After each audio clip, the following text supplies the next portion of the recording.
IPL में celebration ऐसी करो कि आप अगले मैच से ही सस्पेंड हो जाओ। जी हाँ, हम बात कर रहे हैं लखनऊ सुपर जायंट्स के स्पिनर दिग्वेश राठी की। जी हाँ, आप लोग तो इनसे भली भांति परिचित ही होंगे। ये वो स्पिनर हैं जो विकेट लेने के बाद जो बल्लेबाज होते हैं, जिनकी वो विकेट लेते हैं, उसका नाम अपनी पर्ची में लिख लेते हैं और इनका सेलिब्रेशन ही कुछ इस प्रकार है। और इनका सेलिब्रेशन की वजह से कई बार इन पर जुर्माना भी लग चुका है आईपीएल में, लेकिन ये बाज का आने वाले हैं। तो कल के हुए मैच में भी कुछ ऐसा ही देखने को मिला और उस मैच में कुछ ऐसा हुआ, कुछ ऐसा सेलिब्रेशन किया कि वो सेलिब्रेशन एग्रेशन में बदल जाता है और उसके बाद से उन्हें आईपीएल से के एक मैच से सस्पेंड भी होना पड़ता है। तो आइए आपको पूरी जानकारी देते हैं आखिर दिग्वेश राठी ने ऐसा क्या किया जिसके कारण उन्हें अगले मैच से बैन कर दिया गया है, सस्पेंड कर दिया गया है। नमस्कार, स्वागत है आप सभी का न्यूज़ रूम पोस्ट में। मैं आपके साथ कुणाल। देखिए, कल हुआ था मैच लखनऊ सुपर जायंट्स और सनराइजर्स हैदराबाद के बीच, जिसमें सबसे पहले बल्लेबाजी करते हुए लखनऊ सुपर जायंट्स ने 205 रनों का लक्ष्य दिया था हैदराबाद को। इसके बाद हैदराबाद ने बड़ी ही आसानी से 18वें ओवर में ही 206 रन बना दिए और 6 विकेट से जीत अपने नाम कर ली। और इस जीत के हीरो जो रहे वो रहे थे अभिषेक शर्मा, जिन्होंने इतनी तगड़ी पारी खेली, इतने छक्के लगाए जिसका कोई ठिकाना ही नहीं था।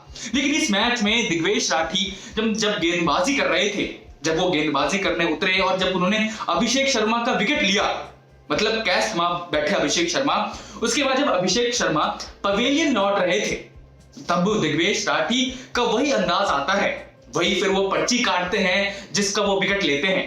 पर्ची काटते हुए वो हाथों से अभिषेक शर्मा को कुछ इस प्रकार इशारा करते हैं कि आपका काम हो गया, अब आप जाओ। जिसके बाद अभिषेक शर्मा थोड़ा तिलमिला उठते हैं। वो सोचते हैं कि इस प्रकार का अंदाज तो मैं सहन नहीं कर सकता। उसके बाद अभिषेक शर्मा दिग्वेश राठी की ओर मुड़ते हैं और कुछ बातचीत होने लग जाती है दोनों के बीच में कि भाई आपने मुझे ऐसा क्यों कहा, कि क्यों नहीं कहा, मतलब आपस में बीच में इनमें लफड़ा स्टार्ट हो जाता है ग्राउंड में। लेकिन जो बाकी के प्लेयर्स हैं, जो अंपायर हैं, इनके बीच बचाव में करने के लिए आ जाते हैं। इसके बाद क्या होता है, जब अभिषेक शर्मा फिर वापस मुड़ के जाते हैं तो फिर वो पीछे मुड़ते मुड़ते कहते हैं, जैसा दिखाई देता है कि मैं तेरी चोटी पकड़ के मारूंगा, मतलब ये कुछ भी करूंगा, कि वो चोटी से रिलेटेड कुछ बात कर रहे थे, क्योंकि दिग्वेश राठी के बाल थोड़े लंबे लंबे हैं। अब इसी से अंदाजा लग सकता है कि थोड़ी इनके बीच में गर्मा गर्मी वाला माहौल पैदा हो गया था।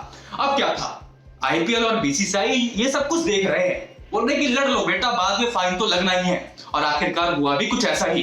बीसीसीआई ने और आईपीएल ने आखिरकार दिग्वेश राठी और अभिषेक शर्मा पर फाइन भी लगाया।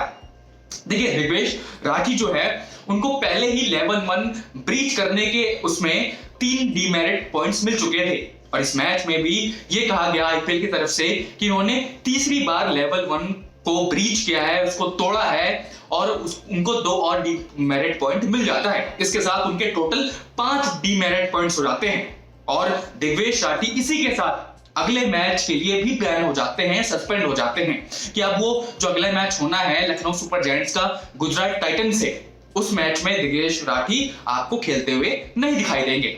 साथ ही आईपीएल ने दिग्वेश राठी पर उस मैच के 50% फीस पर भी फाइन लगाया है कि आपको 50% फीस फाइन के तौर पर देना पड़ेगा। तो ये दोहरी मार पड़ी है दिग्वेश राठी पर। वहीं अभिषेक शर्मा भी अछूते नहीं रहे हैं। आईपीएल ने अभिषेक शर्मा पर भी फाइन लगाया है 25% मैच फीस का। तो दोनों पर देखा जाए तो आईपीएल की गाजगिरी है कि भाई आप ग्राउंड पर खेलो, अच्छे से खेलो, एग्रेशन दिखाओ, पैशन दिखाओ, लेकिन गर्मा गर्मी का माहौल मत दिखाओ। तो इसी के साथ आईपीएल ने और बीसीसीआई ने दोनों पर जुर्माना ठोका है। तो मेरा सवाल आप लोगों से है कि भाई ये जो एग्रेशन देखने को मिला, इसमें से आपको क्या लगता है, कौन सही है कौन गलत, हमें कमेंट कर जरूर बताएं और देखते रहिए न्यूज़ रूम पोस्ट।